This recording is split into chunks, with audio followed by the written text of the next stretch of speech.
For those who don't know, I had me a little oopsie at the end of my intro video. Don't worry though, to quote the great philosopher Monty Python, I got better.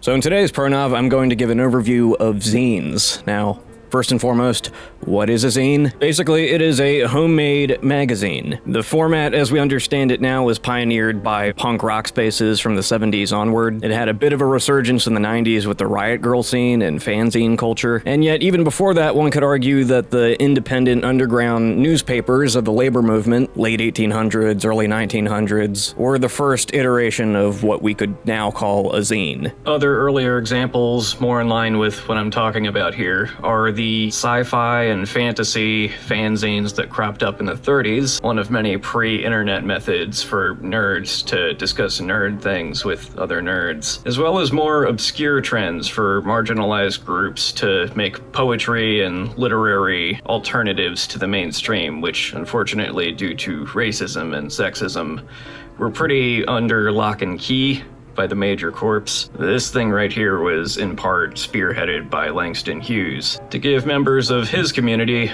a means of being artistic and expressive. This is a format I first got interested in after finding a few at a hole-in-the-wall bookstore while I was on a Boys Week vacay. A couple pamphlets and leaflets from Fiddler's Green and Microcosm Publishing about normal, everyday stuff, such as having a library, or looking after your mental health, or putting value back into what you do for a living. It kind of cemented a part of literature that I hadn't really fathomed proper up to that point. Like, obviously I had heard and seen independent publishing in some shape or form throughout my life when it comes to like the printed format. I think the first major example actually being Captain Underpants, where George and Harold would print out copies of the comics that they would make in their treehouse and then sell them on the playground at school. I never did that last part, but I most certainly did make comics and stuff out of printer paper and the like. Actually, I mostly used loose leaf. I just liked the look of it. I still do, even though I agree it's repelling and trash looking, so I don't... Anyway, I first decided to give zining the old college try, you know, with my whole ass associate's degree in general ed, after discovering the Coven print, aka the decolonizing Coven. Coven. It's just Coven sounds like oven, man. The simplest approach to doing this comes in 3 versions: the pocket zine, medium, and full. Penmanship. Destroyed by the digital age. So the classic zining kit is as follows. Shit dicks. Paper. Pencil and or pen. If you want to give it a bit more polish, yeah, do it comic book style. Write it with pencil, draw it with pencil, trace over it with pen. But again, the charm of jank. Part of the equation. Pair of scissors. These are my trusty Crayolas that I grew up using. Sharp enough to get the job done. Not so sharp that it's a danger to the physically inept. Namely children, but also me. We've got our stapler. For all you Office Space fans.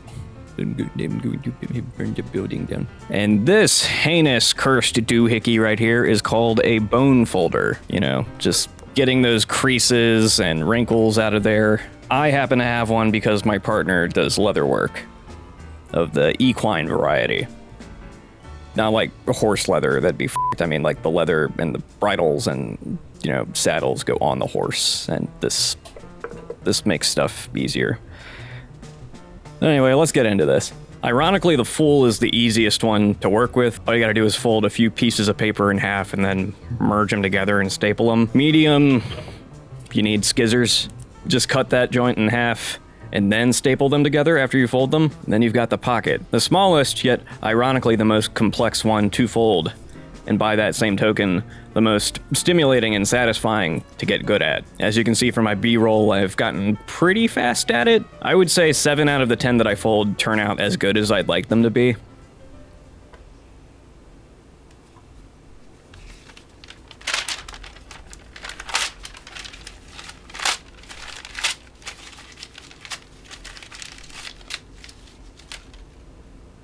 Part of the appeal of this whole thing is that they can come out a little jank. I mean, if you're really dead set on it being even, you can just trim it once you've got the finished thing. And yeah, with that B-roll, which I recorded like a week ago while I was recovering. If you want to make one of these pocket mini-zines to be copied and printed and distributed to whoever you so choose, here's how you do it. You get 2 pieces of paper, fold them hot dog, hamburger, hamburger. You will then number them in the following sequence. Once you've got that laid out, you just write and draw, doodle, scratch whatever you want into those squares. Like, this is the kind of thing that you can make about whatever you want. I'm into pop culture, filmmaking, music, art, so I've got like a pretty wide breadth of topics that can inform individual zines that I put out. I've made them about politics. I've done my own little homage to those old punk zines from the 90s we talked about.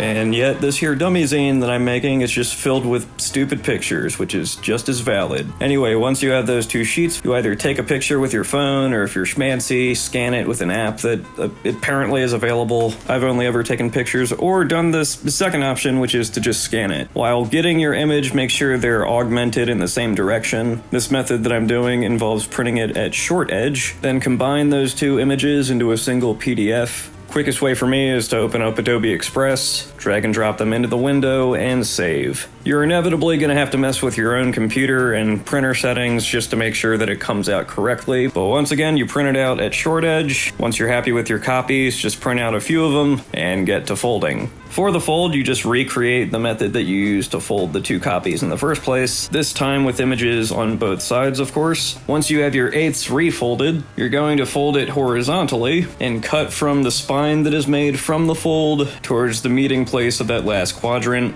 I like to tell myself aim for the cross. Geometrically, not heretically. Unfold that half, make this nifty diamond shape, and start mangling it into its final booklet form. Funny enough, the smallest approach to the zine works best with 3 staples. The 2 bigger sizes I found work well with 3 or 2. That comes down to what you want to do personally. But once stapled, start cutting the pages that are still connected. This comes very easily to some people. I am not some people. I press on where the pages meet until it gets a tunnel shape, which allows me to cut through them with certainty that I'm not slicing into any of my content. After that, you're f***ing done. Let's go back to a good mic. So there we have it. We done did the thing. Now, admittedly, each and every one of these turned out a little uneven in the rear. And I don't mean in like a malformed, unsymmetrical butt cheek kind of thing.